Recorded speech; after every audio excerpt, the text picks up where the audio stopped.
नमस्कार दोस्तों।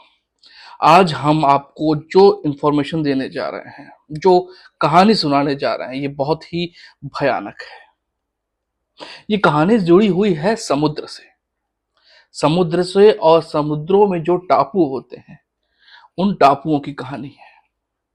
उन टापुओं में रहने वाले भूत प्रेतात्मा शैतान के बारे में ये बात है, ये कहानी है। माफ कीजिएगा, जुकाम होने की वजह से मैं वीडियो लंबे समय से मैं बना नहीं पाया, बट ये कहानी इतनी इंटरेस्टिंग लगी मुझे कि मुझे ये वीडियो बनाना ही पड़ा।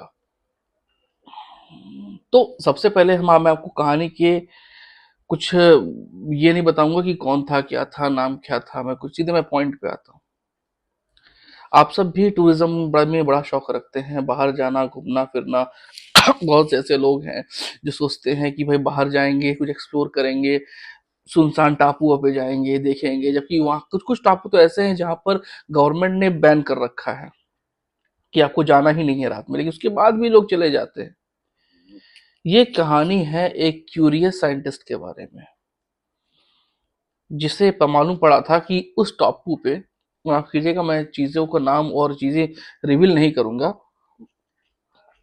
उस टापू पे एक शिप रहती है, पानी का जहाज एक है, और वो कई सालों से पड़ा हुआ है। कहा जाता है वो अंग्रेजों के समय का वो जहाज है। उस जहाज के बारे में उसने सुना था, और वहां पर गवर्नमेंट से बैन लगा हुआ था कि यहाँ पर नहीं जाना है। ब्राजीलियन गवर्नमेंट से वहां पे बैन लगा हुआ था कि यहाँ पर प्रवेश, आम आदमियों का प्रवेश निषेध है। लेकिन क्यूरियस मन क्या करे, वो आदमी निकला। रात के 12 से 1 के बीच उसने एक छोटी सी नाव करी, जो होती ना पंप वाली नाव, वो नाव करी, बोट करी। उस बोट से वो गया वहां पे। जब वो वहां पर गया तो वो पूरा टापू बहुत ही सुनसान था। दूर दूर तक कुछ नहीं था, सिर्फ आवाजें आ रही थी, अजीब से जानवरों की आवाज। अजीब से जानवर वहां पे आवाज दे रहे थे। वो समुद्र के पास गया, समुद्र के तट पे गया, उतरा वहां पे, पैदल चलते चलते चलते, क्योंकि चांदनी रात थी और दिखाई सब दे रहा था। इतने में ही उसने दूर देखा कि एक पानी का छोटा सा जहाज जी बस के उसके ये बीच के किनारे लगा हुआ है। अब जब उसने पानी का जहाज देखा तो उसे क्यूरियोसिटी जाग गई कि भाई ये पानी का जहाज तो मुझे मिल गया। और वो भागता हुआ उस पानी के जहाज के पास गया तो देखता क्या है कि पानी का जहाज तो अभी और दूर है। वो जितना उसके पास जा रहा था, पानी का जहाज उससे उतना ही दूर जा रहा था। वो इस धर्म संकट में पड़ गया कि अब मैं क्या करूं, ये क्या हो रहा है मेरे साथ। एक इल्यूजन क्रिएट हो रहा था उसके साथ। ऐसे करते करते करते एक समय ऐसा आया कि वो उस नाव के करीब पहुंच गया। जब उसने उस नाव को देखा तो ऐसा देखने से लग रहा था कि पता नहीं कितने 100 साल पुरानी ये नाव है। और जब वो उस नाव में चढ़ा और वहां की हालत देखी, उसकी आत्मा कांप गई। उस नाव में चारों तरफ ह्यूमन स्केलेटल पड़े हुए थे। वो देख के उसकी रूह कांप गई।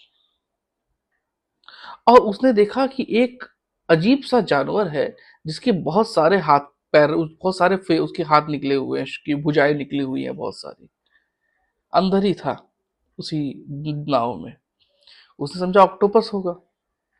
लेकिन जब वो उसके पास गया और देखता क्या है कि उसकी आंख लाल थी और चेहरा गोल सा था, और पूरा चेहरा जला हुआ इंसान का चेहरा, जला हुआ इंसान का चेहरा था, और खाली 8-9 उसकी भुजाएं थी। वो देख के वो कांप गया, और वो डर के मारे उसने समुद्र में छलांग लगा दी। जैसे ही उसने छलांग लगाई, समुद्र में जैसे ही वो गिरा, उसको अचानक से महसूस हुआ कि बहुत सारे लोग उसका पैर और हाथ पकड़ के उसे खींच रहे हैं, अंदर खींचे जा रहा है उसे। वो और कांप गया। वो उसने काफी मुश्किल से अपने आप, जद्दोजहद के बाद उसने अपने आप को निकालने की कोशिश की वहां से। बहुत ही जद्दोजहद के बाद उसने अपने आप को वहां से निकालने की कोशिश की, और वो भागता भागता तट पे पहुंचा। तट पे गया तो देखा उसकी जो छोटी सी नाव है, उस नाव में भी वही कंकाल पड़ा हुआ है। अब उस तो उसकी रूह कांप उठी। अब वो भागते भागते टापू के जंगल में गया। जब जंगल में गया तो वहां कई जगह पे एक बड़े से बोर्ड लगे हुए थे, यहाँ इंसान आता तो अपनी मर्जी से है लेकिन जाता हमारी मर्जी से है। तो वो उस कुचक्र में ऐसा फंसा कि फिर वो कभी वहां से निकल नहीं पाया। और कहा जाता है आज भी वो पागल होकर के उसी टापू में घूम रहा है। क्या पता आज वो हो ना हो, किसी को नहीं पता। बट ये कहानी आपको और हमें सिखाती है कि जहां पर हमारे बड़े, जहां पर हमारे सरवाई सरकार मना करे ये काम मत करिए, उसे हमें नहीं करना चाहिए। इतना क्यूरियस होना भी अच्छी बात नहीं है। तो चलिए, मैं भी चलता हूँ। अगली बार फिर मिलेंगे एक नई स्टोरी के साथ। तब तक के लिए सब्सक्राइब कर लीजिए मिस्ट्री क्रोनोलॉजी को। धन्यवाद।